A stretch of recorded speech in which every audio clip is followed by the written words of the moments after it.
The shot came through the east window of the Harrington Estate Chapel at 11:42 on a Saturday morning in June, and the next 4 seconds changed everything anyone in that room believed about the woman standing at the altar.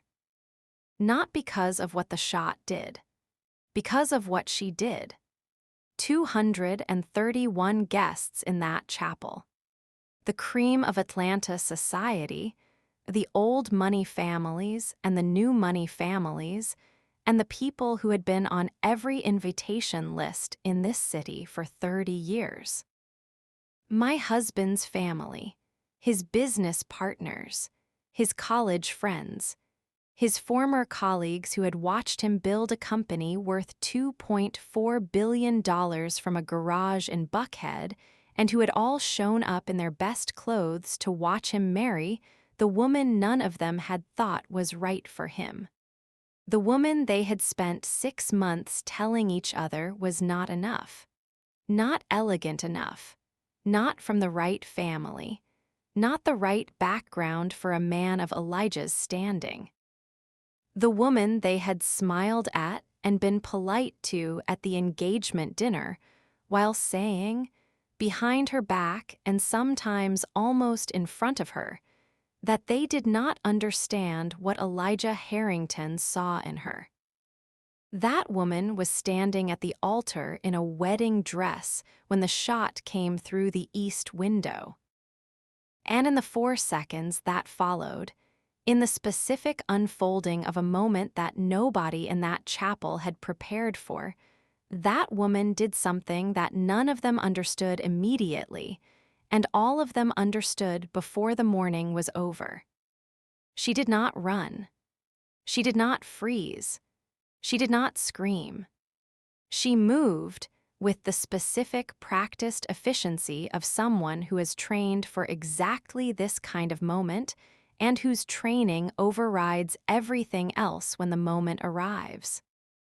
She assessed the direction of the shot in 1 second.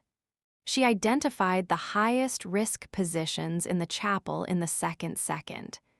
And in the 3rd and 4th seconds, she was moving not away from the threat, but toward the people most exposed to it. She got Elijah's grandmother, 79 years old, seated in the front pew, onto the floor behind the pew before anyone else in the chapel had finished processing what had happened. She directed the guests in the first 3 rows with the specific calm command voice of someone who gives directions under fire. She identified the shooter's position from the angle of the broken glass and communicated it, in precise terms, to the 2 plain-clothes security officers who materialized from the back of the chapel in the 12 seconds after the shot. She did all of this in a wedding dress. And then she stood at the front of the chapel, in the specific composed stillness of someone whose training has produced an outcome and who is now assessing what comes next. And she looked at 231 people who were looking at her with expressions that had completely replaced the ones they had arrived with. Because the woman they had been mocking for 6 months, the woman who was not enough, not the right background, not what they expected for a man of Elijah's standing, had just demonstrated in 4 seconds and in a wedding dress that she was something none of them had imagined. My name is Serena Adiz Akhafer. I am 33 years old. And the secret I had been keeping for 6 months, the secret that the mocking and the polite smiles and the behind-the-back conversations had made it necessary to keep, was about to become the most visible thing in the room. Before the chapel and before the shot, and before the 4 seconds that changed everything, I need to take you back to where this story begins, which is not at the beginning of my relationship with Elijah, but at the beginning of what Elijah's world decided about me before it knew me. Elijah Harrington and I met 14 months before the wedding at a community health clinic in the Vine City neighborhood of Atlanta, where I was volunteering on a Saturday morning, and where Elijah had come as part of a corporate social responsibility initiative from his company. He had been placed by the initiative's organizers in the pediatric wing of the clinic, where he was supposed to spend the morning assisting with administrative tasks. What he actually spent the morning doing was talking to the children, not in the performed way of a wealthy executive completing a charitable obligation. In the actual way, sitting on the floor with an 8-year-old named Marcus, who was afraid of his blood draw, and making Marcus laugh hard enough that Marcus forgot to be afraid until the draw was done and it was over. I had been watching this from across the room. I walked over when Marcus had been taken back to his mother. I said, "That was well done." He looked up at me from the floor where he was still sitting. He said, "He reminded me of my nephew.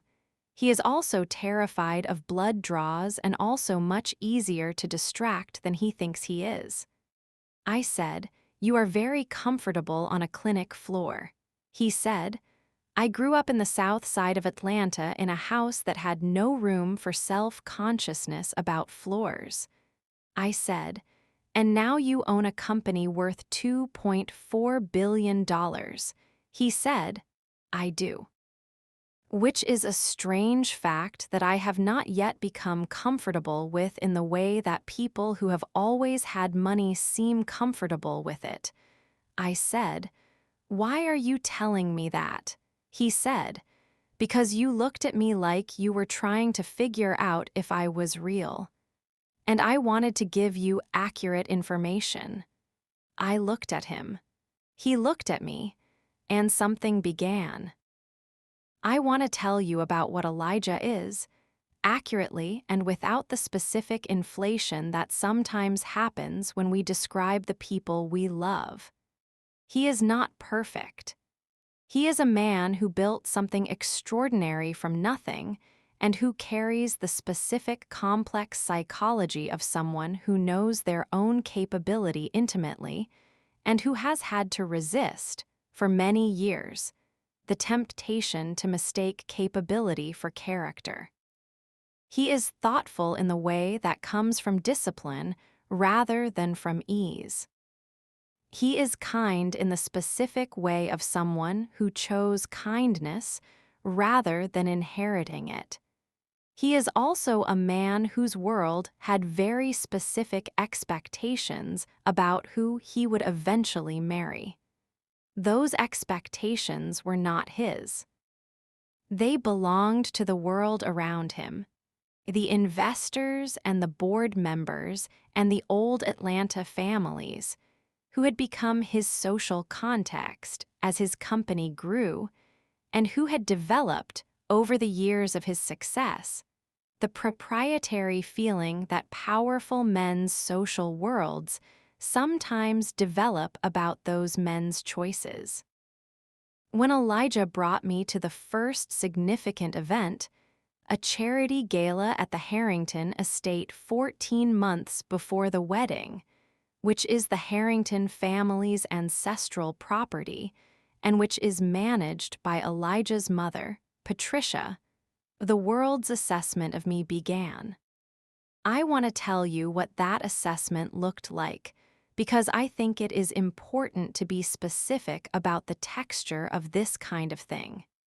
It was not overt. No one said directly and in public that I was not the right person for Elijah. What happened was more refined than that. A series of small signals, delivered with the precision of people who have been performing social exclusion for so long that the performance is indistinguishable from behavior. Patricia Harrington, Elijah's mother, 61 years old, the kind of beautiful that comes from money and genetics and the specific discipline of a woman who has understood that her appearance is part of her power, received me with warmth so professionally executed that it was impossible to locate any specific thing that was wrong with it. She said the right things. She introduced me to the right people. She included me in the right conversations. But she asked, within the first 20 minutes, 3 questions about my family background that were asked in the specific sequence and with the specific framing of questions designed to establish a data point rather than to express interest. Where did I grow up? What did my parents do? Where did I go to school? I told her. I grew up in a modest neighborhood in Lagos before coming to the U.S. for university. My father was a secondary school teacher. My mother was a seamstress. I attended George Washington University on a scholarship. She received each piece of information with the same warm professional smile. She said, "How interesting," and the data point was established. Over the following months, as Elijah and I became more serious, as the engagement was announced, as the wedding began to take shape, the data point was communicated through Patricia's network in the specific way that these things are communicated. Not directly. In the quality of warmth extended at subsequent events. In the specific phrasing of the questions asked about my professional life. In the conversations, I would arrive at mid-sentence where the topic would smoothly change when I appeared. What they said about me, in the spaces I was not in, was this: "She is sweet and she seems to make him happy, but she is not what we expected. She is not from this world. She does not understand what it means to be in this position. She is pleasant, but she is simple." Simple, that was the word I heard once accidentally from Elijah's business partner's wife, a woman named Catherine who had misjudged the acoustics of the bathroom corridor at the Harrington estate during a dinner party, and who turned a corner to find me standing in the corridor having heard the last sentence of a conversation that had clearly been going on for some time. She froze. She said, "Serena." I said, "Please don't." She said, I said, "Catherine, please don't." I went back to the dinner. I did not tell Elijah. Not that night, not in the weeks that followed, not in the 6 months between that corridor and the wedding morning. I did not tell him because telling him would have required him to choose between me and the discomfort of having that conversation with his mother and his world, in a way that I did not think was fair to require before we had built the foundation that would allow him to make that choice with full knowledge of what he was choosing for. I was building that foundation. I had been building it for 14 months. And what I had been building it on, the thing that the mocking could not see, and that the polite smiles could not reach, and that the word simple could not contain, was a secret that I had kept, professionally and by requirement, for 9 years. I need you to stay right here with me and subscribe to Black Diamonds right now. Because what I am about to tell you about what I kept for 9 years is the part of this story that changes the shape of everything the wedding guests thought they saw. This channel exists for exactly this, for every woman who kept something because the world had already decided who she was, and the keeping was the only way to let the real thing arrive on its own terms. Subscribe. Hit the bell. Drop your name and your city in the comments right now. Tell me where in the world you are watching from. Now let me tell you what I kept for 9 years. After my scholarship at George Washington University, I had not, as the data point established at the charity gala suggested, gone into the modest professional life that Patricia Harrington's world had assumed for the daughter of a teacher and a seamstress. I had applied to and been accepted by the federal government's Special Operations Division. Specifically, the division that handles protective services and threat assessment for high-value individuals, both government officials and, in specific contracted circumstances, private citizens whose threat profile meets the criteria for federal protective involvement. I had trained for 3 years before my first deployment. I had been deployed for 6 years after that. The specific nature of the work is classified in ways that I am not going to pretend to circumvent by describing it in detail. What I can tell you is that I spent 9 years doing the kind of work that most people do not know exists, and that the people who do it cannot talk about in the way that most professionals talk about their work. I had left the division 14 months ago, timing that was not coincidental with meeting Elijah, but that was the result of a decision I had made before I met him, and that I had been implementing in the specific methodical way of someone who makes decisions carefully and executes them completely. I had resigned from my position. I was in the process of transitioning to private sector threat assessment consulting, which is work that allows for more disclosure and more life. I had not yet completed the transition. My official status during the period of my relationship with Elijah was, in the language of the division, transitioning, which means the operational security requirements of my previous work still applied in modified form. Which is why I had not told him. Not because I was hiding myself from him, because telling him the specific details of 9 years of classified work before my transition was complete was not something I was legally able to do. And because the telling needed to be complete when it happened, not partial, not hedged, but the full true picture, and the full true picture was not yet mine to give.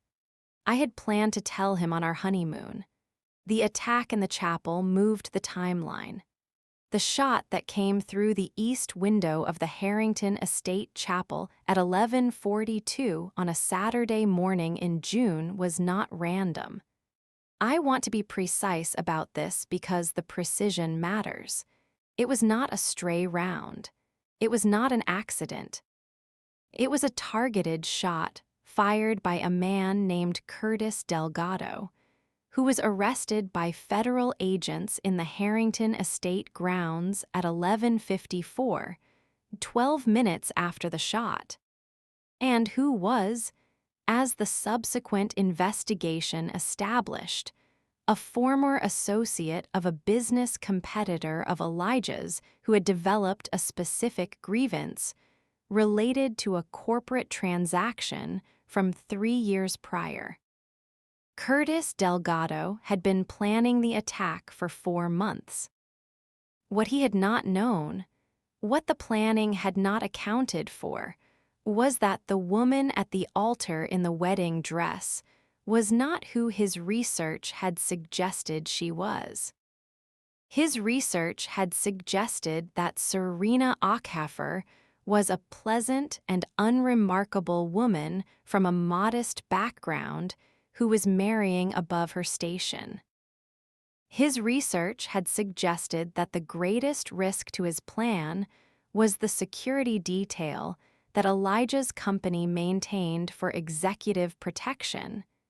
2 officers, both positioned at the main entrance of the chapel, both focused on external perimeter rather than internal incident.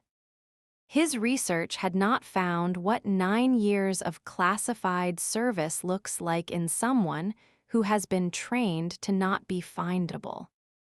The shot missed Elijah by approximately 14 inches. It struck the wall of the chapel behind the altar. And then the 4 seconds happened that I described at the beginning of this story. And then Delgado was in the grounds of the Harrington estate trying to move to his extraction point, and finding that the extraction point had been identified and was covered, not by Elijah's security team, who were still processing what had happened at the chapel, but by the federal agents who had been briefed through channels I had activated 3 days before the wedding. About a threat signal I had identified in the course of a routine review of Elijah's digital security profile that I had been quietly conducting for 2 months. I had identified the threat. I had reported it. I had done it without telling Elijah because telling him would have required telling him things I was not yet authorized to tell him, and because the threat was being handled and the wedding was not in danger. The agents were positioned, the intelligence was complete, the plan for Delgado's apprehension was in place before the first wedding guest arrived. What I had not planned for was the shot. The agent's plan had been to apprehend Delgado before he reached firing position. He reached firing position 14 minutes ahead of the projected timeline, which is the specific variable that threat assessment plans account for in theory, and that training prepares you to respond to when theory becomes reality. Theory became reality at 11:42. Training responded. And 231 guests in a wedding chapel watched the woman they had called Simple move through the most dangerous moment of the morning, with the complete competence of someone who had been doing this for 9 years. The 4 seconds. I want to tell you about the 4 seconds from the inside because I think it is the most honest thing I can give you. Training does not make dangerous moments feel easy. It makes the response to dangerous moments feel necessary. The specific clarity of a mind that has been prepared for exactly this and that, when the moment arrives, experiences the preparation as a kind of narrowing. Everything that is not the immediate response falls away. You do not feel fear in the moment. You do not feel anything that is not information and decision. Fear comes after, when the narrowing opens back up and the full weight of what just happened enters the space that the narrowing had been protecting. What I felt in the 4 seconds was this: assessment, decision, movement, communication. Not heroism, not performance. The specific mechanical competence of 9 years of training meeting the moment it was built for. Elijah's grandmother was the highest risk person in the room, age, seated position, proximity to the window angle. She was the first priority. The guests in the first 3 rows were the second priority, not because they were more valuable, but because directing them to cover was a force multiplication decision. One voice directing several people is more efficient than addressing them individually.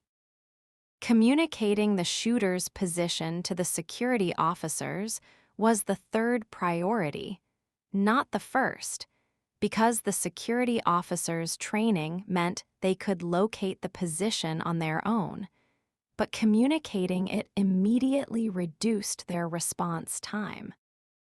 All 3 priorities in 4 seconds. Then I stood at the front of the chapel and assessed the room. 231 people were looking at me. I looked back at them.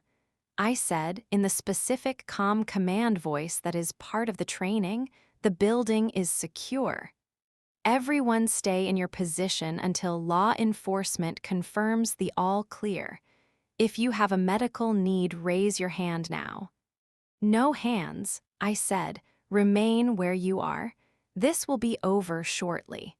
And then I looked at Elijah. He was standing 3 feet to my left, where he had been when the shot came through the window. He had not been moved to cover. His position behind the altar had provided sufficient cover from the angle of the shot, and moving him had not been the priority in the 4-second window. He was looking at me with an expression I had not seen from him before. Not the warm intelligence that had been the quality I noticed first. Not the specific humor of a man who had built something extraordinary from nothing. Something different. The specific expression of a person who is encountering someone they love and discovering that the someone they love is more than they knew, in a way that is so much more than they knew that the encountering requires a complete recalibration of everything they thought they understood. He said, very quietly, "Serena." I said, "I know, I will explain everything." "Are you hurt?" He said, "No." "Are you?" I said, "I'm fine. Stay where you are until the agents confirm." He said, "The agents?" I said, "Yes. There are federal agents in the grounds. They have him." He said, "How long have you?" I said, "Elijah, I will explain everything. I promise you I will explain everything." He looked at me for a long moment. Then he nodded. The specific nod of a man who has decided to trust the person in front of him, even though the person in front of him has just revealed that they are several things he did not know they were. He nodded, and I turned back to the chapel to do what needed to be done. The twist in this story is not the shot or the training or the federal agents in the Harrington estate grounds.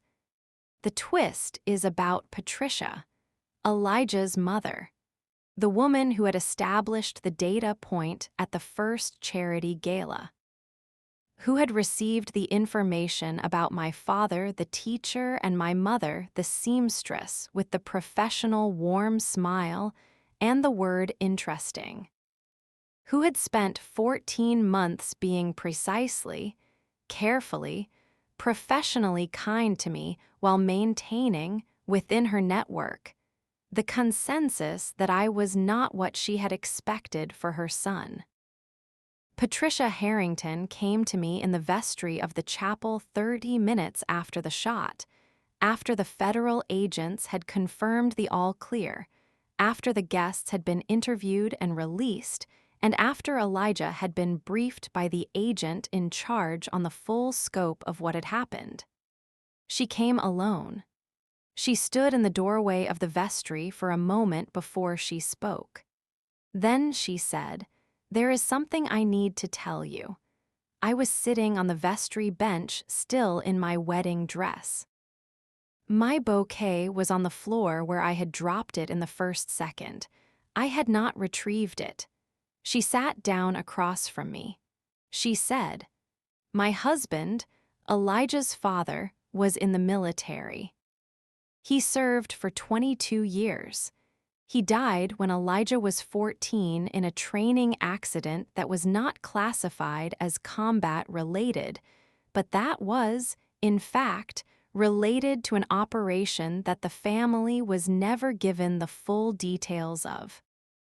We were told what we were told, and we accepted what we were told, and I have spent 24 years knowing that there was more to the story of how my husband died than I was ever given access to." I looked at her. She said, "When I looked at you this morning, in those 4 seconds, I understood something that I have not understood about any person in a very long time. I understood that you had been trained by the same system that trained my husband. And I understood that the system does not release its people fully even after they leave it.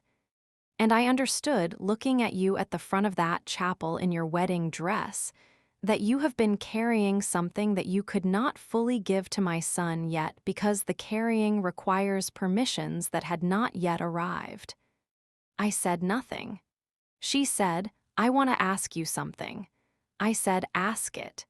She said, the work you did, the 9 years, did it, she paused, did it take the same shape as his work?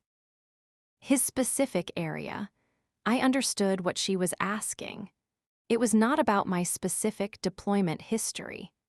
It was about whether I knew, whether I might have access to the fuller story of how James Harrington died 24 years ago.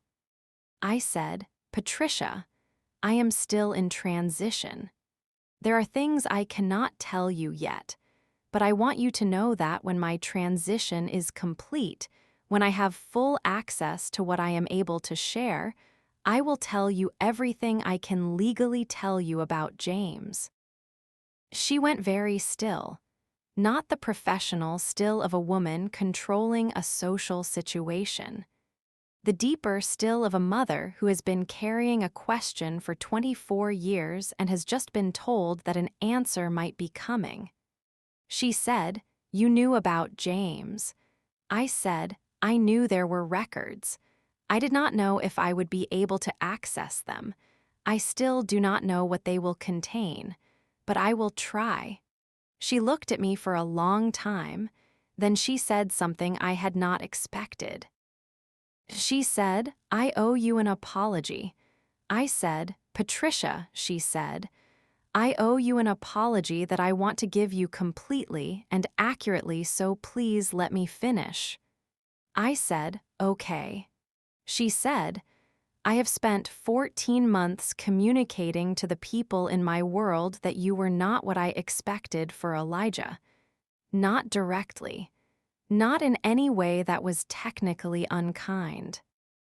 But in all the ways that count, in the questions I asked, and the ways I asked them, and the words I used in the spaces you were not in, I communicated that you were less than what you are.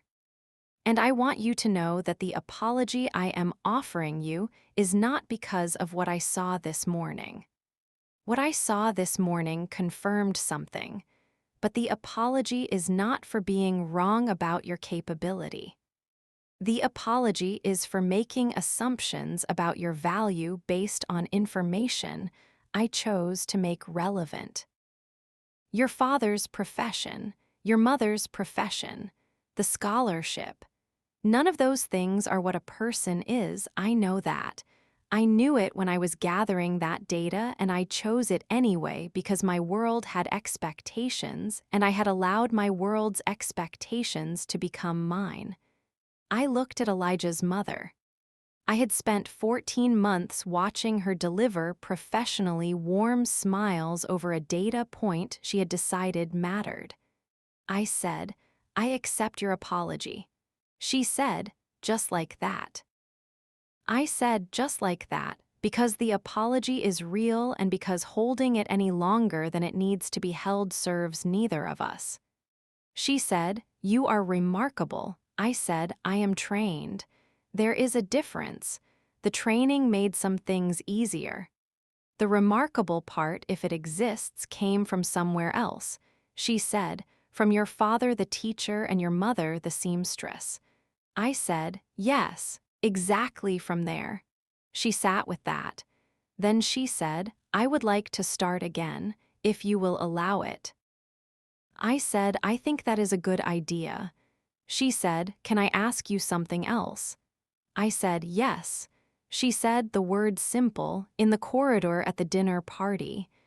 You heard that? I said, yes. She said, I want you to know that I did not say it. Catherine, I said, I know you did not say it. Your word was not what we expected. which is a different thing, not better. Different, she was quiet. I said, Patricia.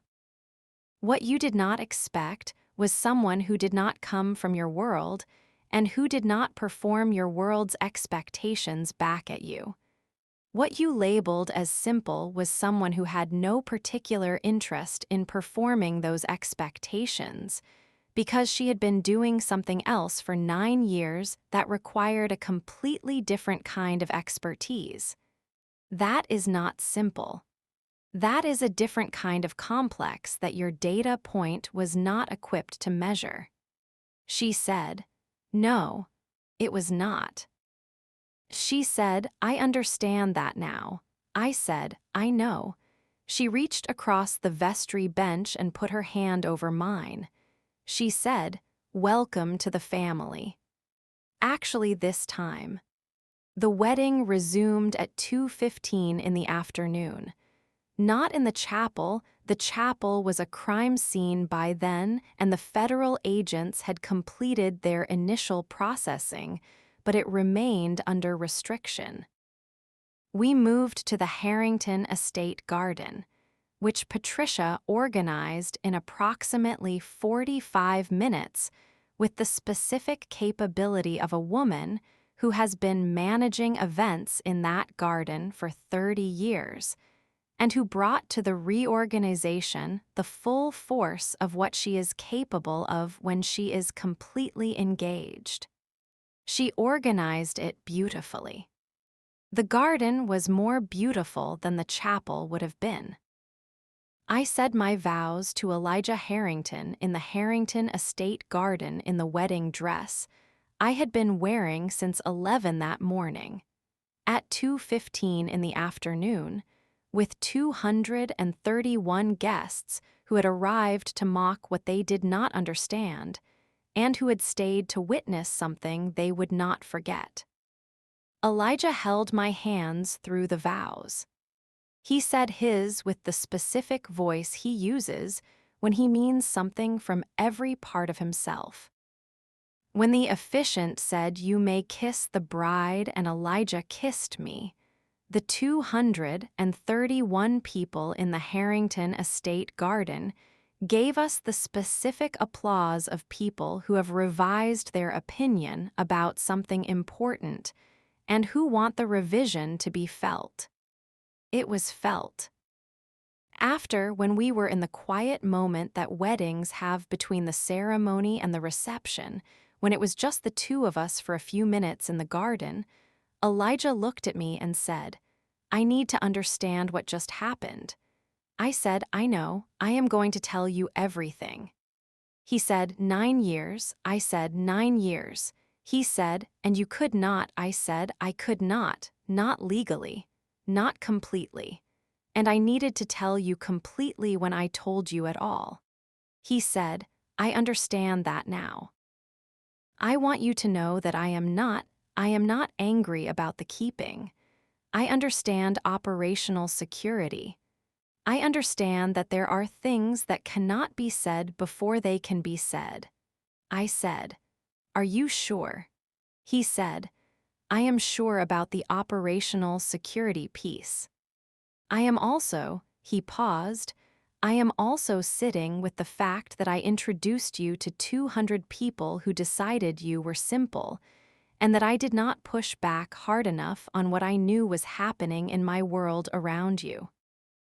I said, "Elijah," he said, "let me finish. I knew what was happening. I could see it. And I told myself that it would resolve itself when they knew you better. But I chose not to name it directly, and that was the wrong choice, and I want you to know that I know it was the wrong choice." I looked at him. He said, "I should have said something. To my mother. To Catherine. To the people in my world who were communicating things that were not true about you. I should have said, I know who this person is. I know what she is made of. And if you would like to continue in my life, you will extend to her the full weight of your respect." I said, "You could not have known what I was made of, not the specific thing." He said, "I knew enough. I knew the clinic floor. I knew how you talked to Marcus. I knew 14 months of who you actually are. That was enough to say, I know who this is, even without knowing the 9 years. I said, yes, it was enough. He said, I will do better. I said, I know you will. He said, and you will tell me everything. When you can, I said, I will tell you everything. The honeymoon was when I planned to begin. He said, then let's go on the honeymoon. I said, there is a reception first. He said, there is a reception first. We looked at each other. He said, Serena. I said, yes. He said, you got my grandmother off the floor in under 3 seconds. I said, 2.8. He said, 2.8 seconds. I said, I was counting. He laughed.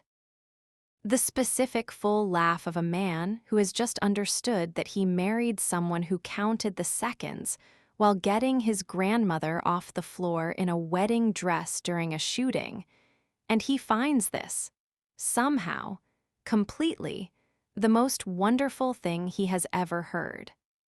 The broader thing.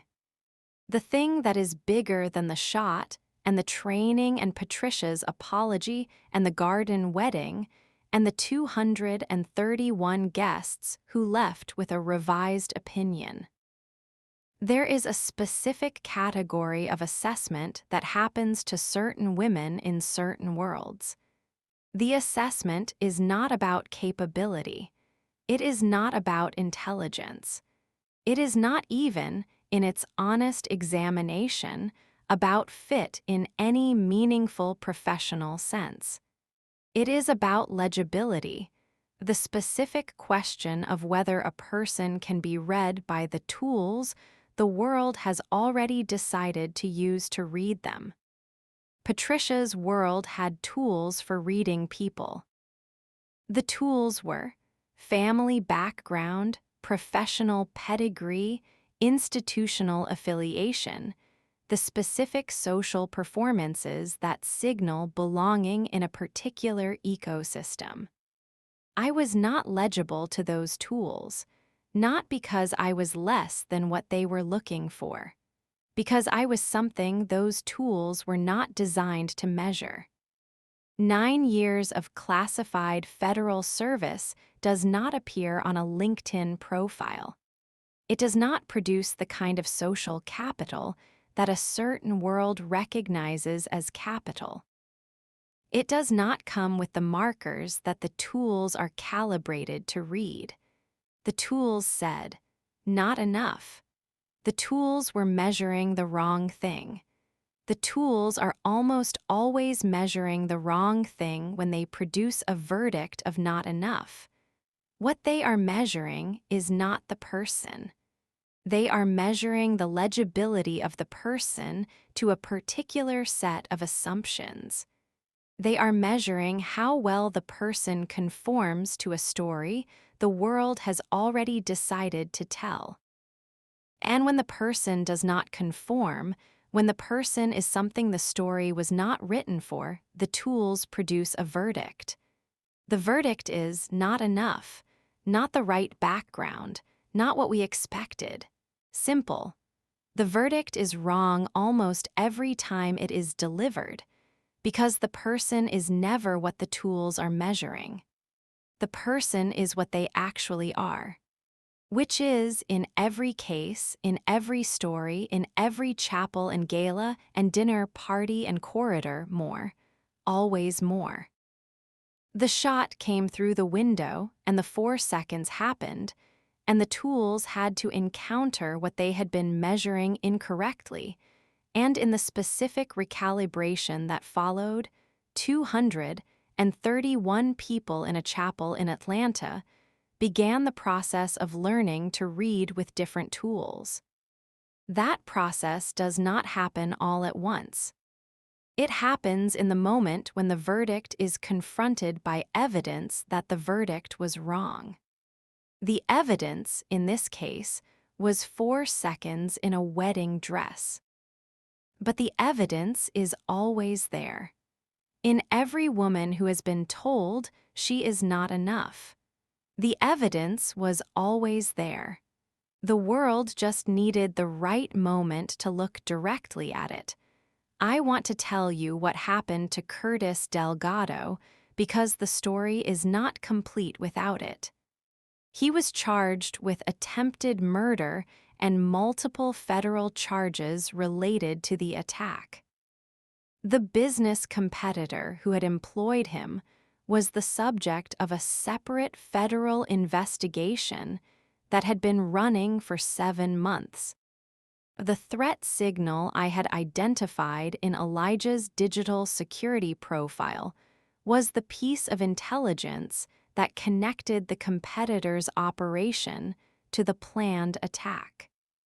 The federal agents who were in the Harrington estate grounds were there because of the intelligence I had reported. That intelligence contributed, through the legal process that followed, to the competitor's eventual conviction on charges that extended well beyond what had been known before my report. I cannot tell you more than that. I have told you what I can tell you.